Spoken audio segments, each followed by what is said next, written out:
The authorities are arresting some people across the country, but certainly not enough. Flag-burning, pro-Hamas, pro-Hezbollah, anti-Western radicals taking over these campuses. Come have some matzah, come have some matzo ball soup. We're having a great time. We got plenty to go for everyone. And we'll be out here having a really lovely holiday. As Passover week begins, a group of Jewish and non-Jewish protesters have gathered at the university to celebrate. There is nowhere else I should be for Passover besides here on campus. If you are shouting about the Yehud, that's a pretty good indicator that anti-Semitism is being engaged in.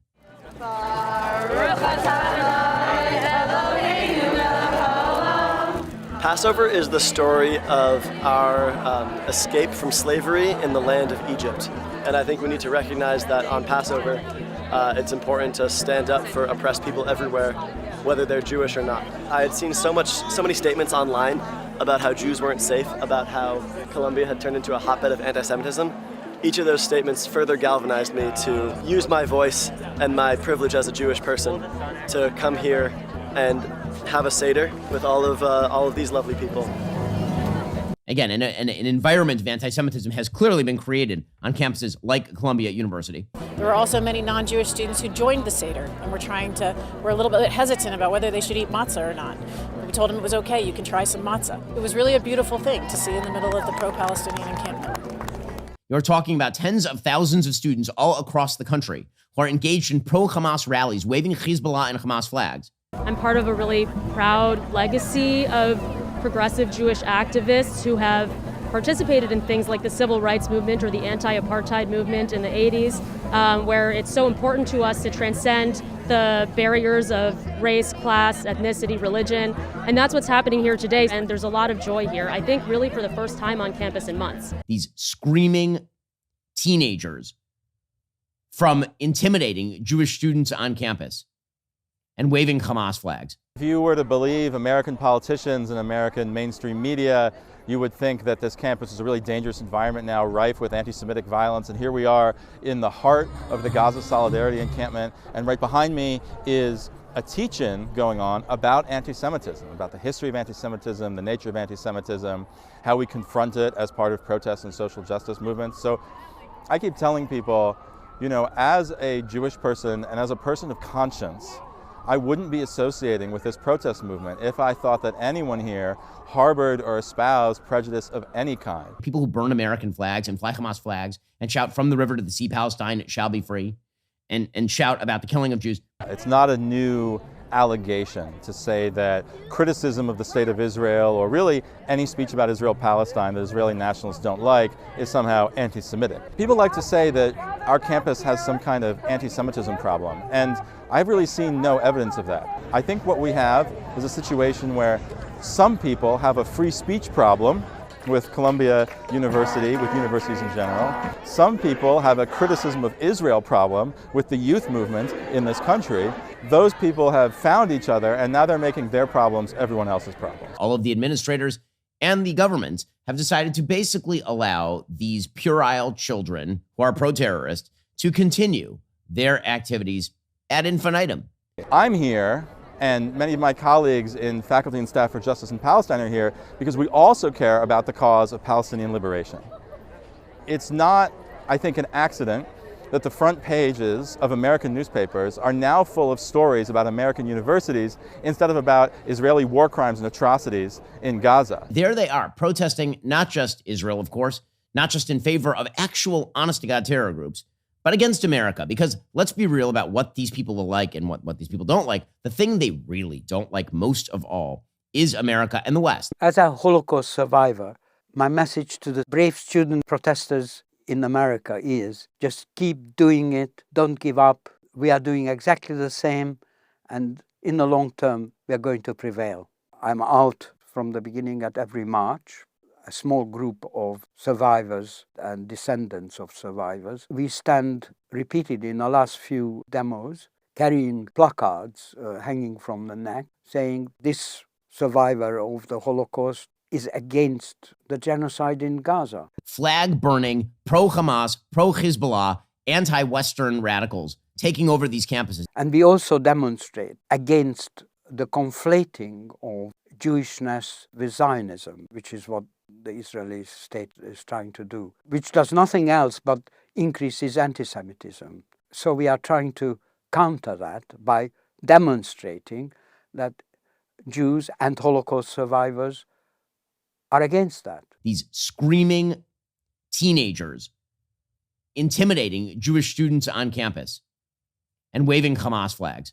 We have tremendously warm reception and appreciation from the typical members of the march. We get handshakes and hugs, and some people stand and some women cry seeing the placards. It's a great and warm experience. Again, an environment of anti-Semitism has clearly been created on campuses like Columbia University. We are very delighted to be joined tonight by two Columbia students who have been very active in helping organize the campus protest against Israel's war in Gaza. John Ben-Menachem, a student in the PhD program of sociology. He is with the group CUAD, Columbia University Apartheid Divest. He published a much discussed article in Zateo News that was headlined, quote, "I am a Jewish student at Columbia. Don't believe what you're being told about campus anti-Semitism." I cannot emphasize strongly enough that the encampment and the CUAD coalition more broadly are, extremely against bigotry and hate. There has been no anti-Semitism that I have witnessed or heard about coming from the encampment or CUAD people. Intimidating Jewish students on campus and waving Hamas flags. I really want to stress that Jewish students on campus have probably felt, some type of discomfort at the pro-Palestine protests, but discomfort is quite from safety concerns. I have never felt closer to my peers, to the rest of the Columbia community, Jewish, Christian, Muslim, Arab, otherwise, than I have now. I think the encampment is a show of solidarity.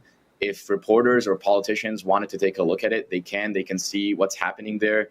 We're singing cultural songs. We're watching dance performances by different groups on campus. We're having seminars, teach-ins. We're having interfaith gatherings. I mean, I'm Muslim. We're praying all 5 prayers in the camp. We had a Jummah prayer followed by a Shabbat service. We had Seder for Passover. So really, we've had so many Jewish students in the camp. Jewish students, several of them were the first to be arrested in the initial encampment on Thursday last week. So I've never felt closer to the community than I have now.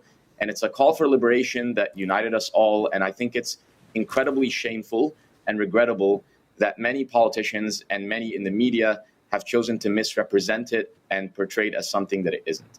Flag burning, pro-Hamas, pro-Hezbollah, anti-Western radicals taking over these campuses. The reason that this country's most fanatical Israel supporters, the Ben Shapiros and Barry Weisses of the world, have been so obsessed for years with college students and college campuses is not because they are impassioned and genuine free speech activists. That's just the branding, and any lingering doubt about that should have been permanently dispelled since October 7th. Instead, their obsessive focus on colleges is because the pro-Israel movement has understood that the greatest threat to pro-Israel consensus in the United States emanates from college campuses.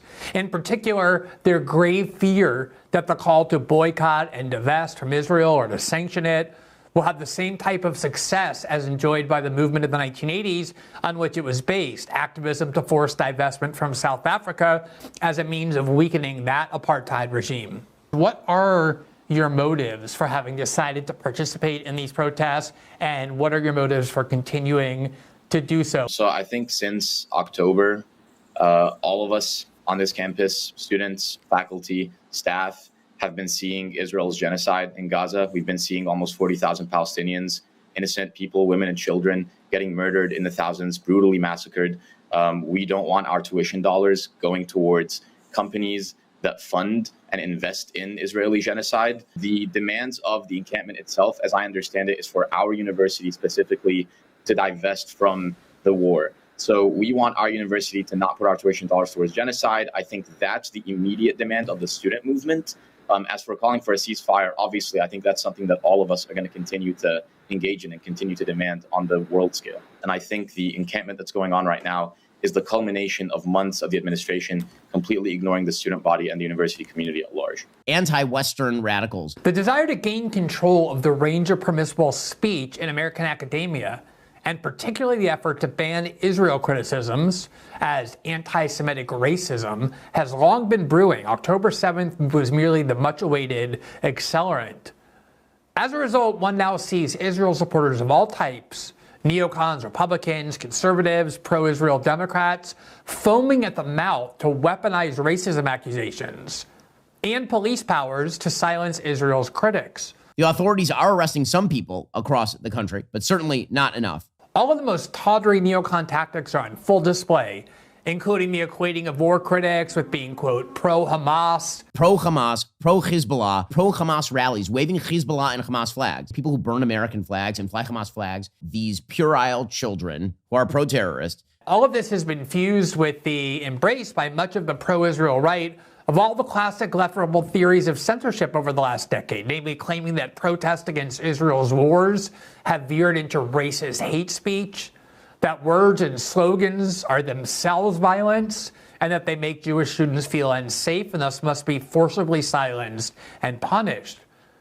Never mind that Jewish students themselves compose a non-trivial, often significant segment of these pro-Palestinian protests on virtually every major American campus where they are found. You are a father of a student at USC who's here. Tell me why you're on campus. You also said you're a Los Angeles resident. I am here to support my daughter. She's studying here, and they're protesting against the genocide. And that's why I am against the genocide. My family is against the genocide. We think that nobody, no kid deserves to be killed. Well, why did you come down to campus? Yeah, because my daughter started organizing too. Says, hey, we have to support Palestine. And that's why I am here. Not only to support Palestine, we want the genocide to stop. Do you know where your daughter is right now? Right now, gotta be somewhere because the police start chasing all the students. As you see, they are threatening. If we don't leave the campus, we are gonna be arrested. But the students are so brave. Look at them. They don't want to leave the campus. Does that concern you, though, as a father, that your daughter is somewhere? Even though it concern me, but my daughter did the right decision. If she rather to be arrested fighting for Palestine, I will be the happiest daddy. I will be the happiest daddy if she's doing the right thing. And I know she's doing the right thing. If the police arrest me now, I am willing to go with the students. I have no problem because what I am doing is the right thing, fighting against a genocide. I have kids, not only the teenagers, I have a 7 years old, and I imagine being a father in Palestine to see my kid be assassinated by Israel. That's not good. We are humanity. This is not a matter of religion, political, no. We are humans. We cannot support any genocide. Well, we will let you go and find your daughter, and I appreciate you talking to us. Free Palestine, always. Thank you for talking to us. With Palestine, always. Quite the story there. A father coming down to campus, his daughter, a USC student, partaking in the protest which went on all day here on campus.